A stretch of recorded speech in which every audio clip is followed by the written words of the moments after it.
we're going to turn our attention here to the Southern African nation of Zimbabwe, where there have been recently some very important developments regarding the sanctions that were placed on Zimbabwe by the United States. And we are very, very happy to be joined here on the show once again by Rutendo Matinyarare, who is the chairperson of the Zimbabwe Anti-Sanctions movement and founder of Zimbabweans Unite Against U.S. War Sanctions. Great to have you with us, my brother. I really appreciate you joining us, as always.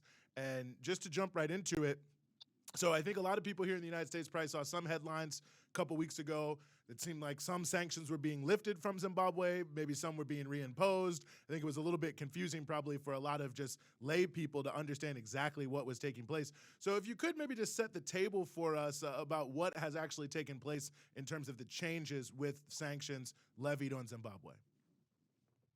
It's an interesting question that you ask, because even in Zimbabwe, there's a lot of confusion. And a lot of the confusion in Zimbabwe in particular is because of people not understanding the sanctions at all. So basically what has happened is the United States has removed the executive order sanctions that were on Zimbabwe. And that goes hand in hand with removing the International Emergency Economic Powers Act that was instituting the sanctions. Additionally, there were additional sanctions called Executive Orders EO 13.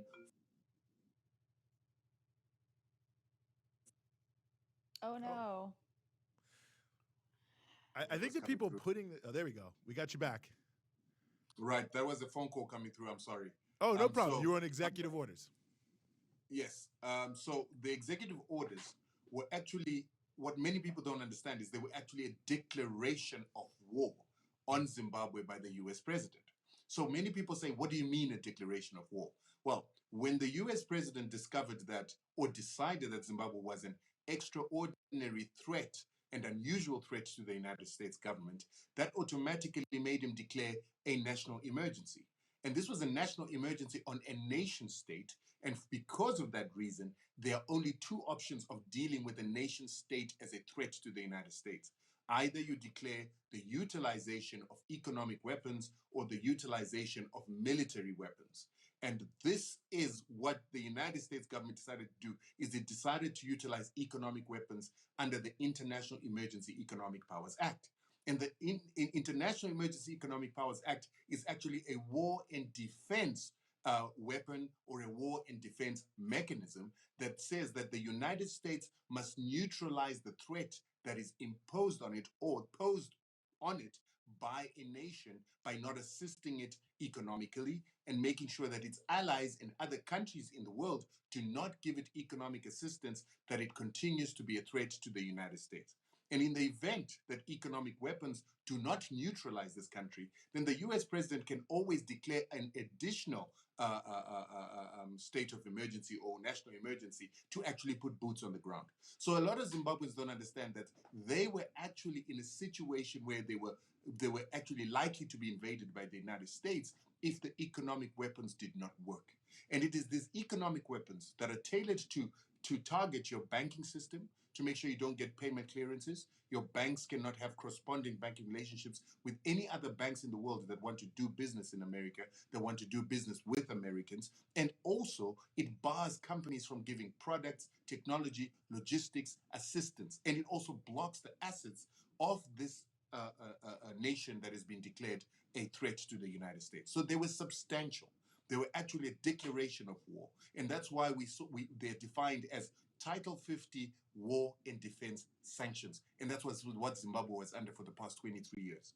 And so we're saying to Zimbabweans, 99% of the sanctions that were on the United States have just been released on Zimbabwe, just by the removal of this declaration of a national emergency and the removal of the executive order sanctions that go with them and the removal of the International Emergency Economic Powers Act war and defense sanctions. That is a huge, huge, huge achievement. But what many people don't get is that the American government has never, ever in history removed its executive order sanctions on any nation that they did not force to capitulate to their demands or that they did not defeat in war and destroy totally. So we look at an example.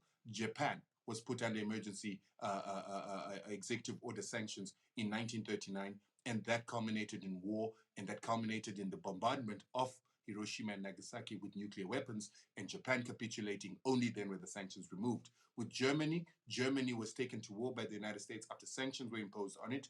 They couldn't get oil, they couldn't get food, they couldn't get a whole number of things. And that only ended when Germany was defeated and Hitler killed himself. And then another nation, a superpower that also had these executive order sanctions was the USSR.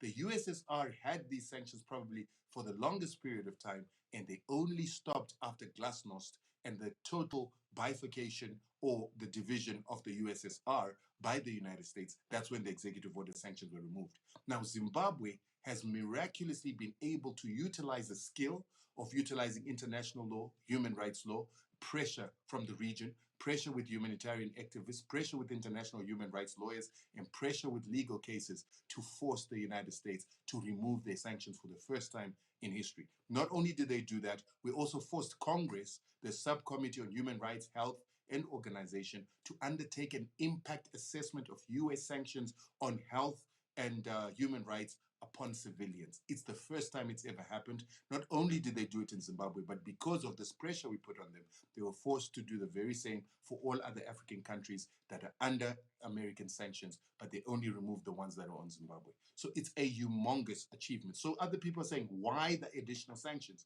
They are not additional sanctions. America is a superpower, forced to capitulate by a small little country that utilized a number of skillful tactics utilizing the rule of law, or what we call the rules-based system, and forced America to capitulate. They had to save face. So that's why they maintained the semblance of sanctions through the Magnitsky Act, supposedly punishing people they allege are committing human rights violations, to basically say to the world, we were actually justified to put sanctions on this country because they're human rights violators, but now we are targeting our sanctions specifically to these individuals and taking them away from civilians. And we're saying that's a ruse, but we also understand that that's America saying we de-escalated, and we're asking for the Zimbabwean government to understand the de-escalation. Now let's negotiate behind closed doors. Let's potentially negotiate reparations, and let's negotiate having a better relationship going forward. And I'm saying to my government, you've won a victory here. Maybe it's time to have negotiations behind closed doors with the Americans. Let's not have megaphone politics. We've won a major victory through the rule of law, and let's now have talks behind the scenes so that at least we can remove the remaining sanctions. And if they don't get removed, they can be taken to international courts by these 11 individuals, and they will succeed because the sanctions are punishment without trial. So I want to ask, I mean, I don't disagree with you at all. Excuse me, that it's huge. I mean, the U.S. almost never lifts sanctions. I mean, everyone knows once sanctions are in place, it's unlikely you'll ever get rid of them. So it is huge that these sanctions were lifted. Of course, there are still what the U.S. refers to as targeted sanctions on individuals. And we know, if you look around the world, wherever targeted, I put targeted in big air quotes, but wherever these targeted sanctions exist, they obviously still leave a stain on any country, even if they're targeted, because banks, companies, they see sanctions and they get scared. So I'm just curious, what's to be done about these targeted sanctions? I mean, are they not also still a problem? Or are they not seen as big as a problem as the sanctions on the entire country? Is there a debate happening around that? Okay, so I'll answer your question in two ways. First of all, let's also attend to the fact that they left ZIDERA. So ZIDERA, the congressional sanctions, and the congressional sanctions that are left were actually imposed on the government of Zimbabwe as the first set of sanctions in 2001. Those were tailored to ensure that Zimbabwe cannot get loans from multilateral lending institutions, and also they can't get debt cancellation from that. And these sanctions were actually sponsored by people like Joe Biden, Hillary Clinton, Senator Helms, and a number of other people. And I believe that Joe Biden, being the employer of the directors of the United States that sit in these multilateral lending institutions, is always going to be able to instruct them not to vote against Zimbabwe getting any money. He's also going to be able to ask them to abscond from any votes or any discussions or deliberations where discussions are being had about loans to Zimbabwe. Why do I say this? Because last year, the United States OFAC approved loans to the government of Zimbabwe to the tune of $310 million to build hospitals, to build clinics, and also to basically upgrade upgrade one of our dams that was about to collapse. And that was because the Americans feel, through the case that we put to them, that any sanctions that are punishing civilians, as the report from Congress during the impact assessment said, are sanctions that the Americans should not want to be associated with. So I believe that the multilateral loans will come through, but they've also realized that Zimbabwe, like any other country in the world, does not survive on multilateral lending loans because it's not a poor country. So it will be able to go to the money markets. It will be able to get funds from public-private partnerships. And so they decided that it's pointless to try and use these sanctions. Hence, they put the executive order sanctions. So the removal of the executive order sanctions shows me that there will be no commitment to ZIDERA. Now, these Magnitsky sanctions have been imposed on 11 people. It is the president, his wife, the vice president, the minister of defense, and there is another minister there. And then there is some business people and their companies. Among those business people is a billionairess by the name of Sandra Mpunga. I would expect in a world that is trying to empower women, particularly dark-skinned and black women, it is absolutely unconscionable to put sanctions on a woman that has made $1 billion from working hard and being an inspiration to other women all across the world. This is oppression of a woman. But that's why I also said these sanctions are political, and they should be looked at as that. They should be looked at as a symbol of the Americans trying to save face and shouldn't be taken seriously. Therefore, the government of Zimbabwe and the Americans must sit down behind closed doors, have their negotiations. The government of Zimbabwe is entitled to ask for reparations. And if the Americans refuse to give them reparations, to go to courts to actually sue in pursuit of Resolution 3413 of the United Nations Human Rights Council. They should also tell the Americans that if those sanctions are not removed, that are based on allegations and punishment of people who've never been taken to court and never tried, and therefore they're being punished without trial, breaking the very same rules-based system of the Americans that put up the Universal Bill of Rights that say people need a fair trial, people cannot be punished without trial, they would not have a basis to stand. So I actually think that those should be removed. I also believe that the individuals and the people that are under those sanctions should go to ICID. ICID is a court or an institution that sits in the World Bank that seeks to promote international investment and international trade. They're intolerant of governments that try to use ways to block international trade. So our government should look at going there. They should look at going to the World Trade Organization and potentially looking at other international courts to sue if the Americans do not refuse. But I don't believe the Americans will refuse. I believe they want some negotiations behind closed doors, and they wanted some cards in their hands to negotiate at that table. That's why these token sanctions. So I believe they should be treated as such. It's part and parcel of brinksmanship, and they should. The government of Zimbabwe must negotiate in that faith and negotiate in a re-engagement manner that will get these sanctions removed.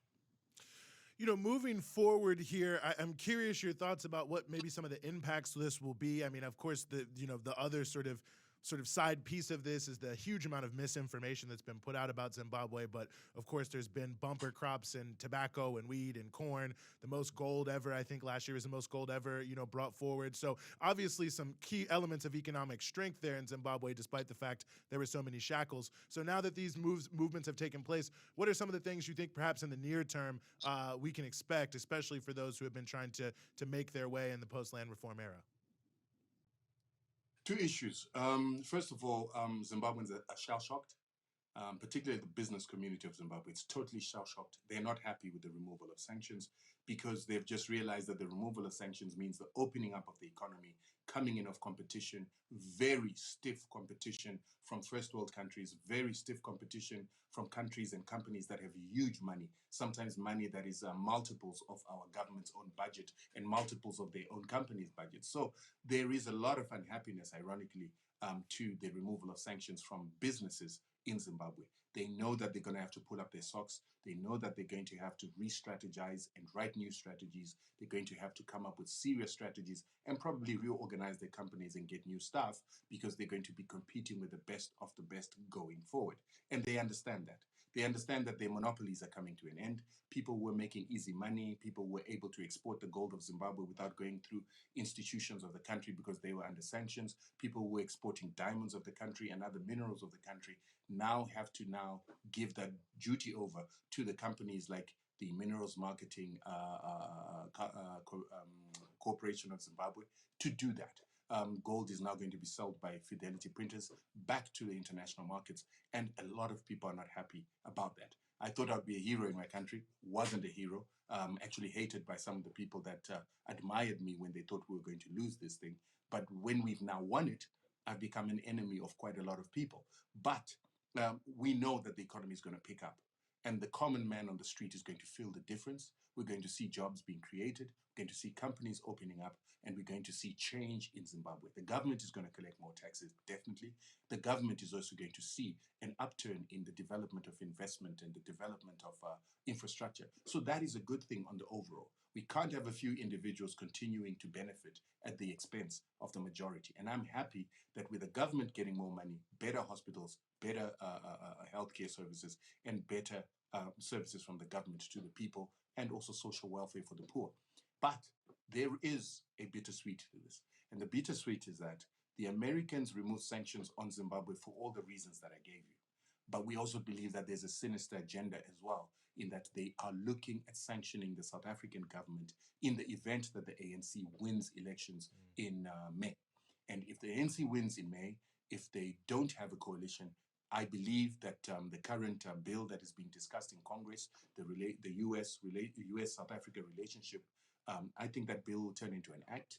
The moment it turns into an act, it gives the Congress and the Department of Defense and the Presidency of the United States 90 days to determine if South Africa is a threat, unusual, extraordinary threat to U.S. security, foreign policy, and economic interests. I believe they will find that South Africa is a threat to U.S. foreign policy interests, most definitely for taking Israel to the International Court of Justice, for supporting the fight against Zimbabwean sanctions, or actually championing that fight, and for standing with Palestine and Cuba and Russia. And I also believe that they might see threats to U.S. economic interests, because with the ANC winning again, they are likely to start looking at land reform and radical economic transformation. Once South Africa is identified as a threat to the United States, it goes out of the hands of the United States president, because then a national emergency kicks in, and the National Emergency Act begins to determine to the United States president what he must do. And the next thing is, once South Africa is identified as a threat, then they must neutralize the threat. And again, he'll be left with two options: the military option or the economic warfare option. International Emergency Economic Powers Act kicks in, and once that kicks in, because of being pushed by the National Emergency Act, then automatically that is sanctions on South Africa. Blocking of their payments from the government, which is, if it's seen as the threat, blocking of trade, blocking of technology, blocking of international banking transactions, and automatically those will be sanctions on South Africa. And so that's my greatest fear. We cannot release Zimbabwe from sanctions and then put the regional power of SADC and the biggest and most vibrant economy in Africa under sanctions all at the same time. So that is the threat that we are looking at, and it worries some of us. Mm-hmm.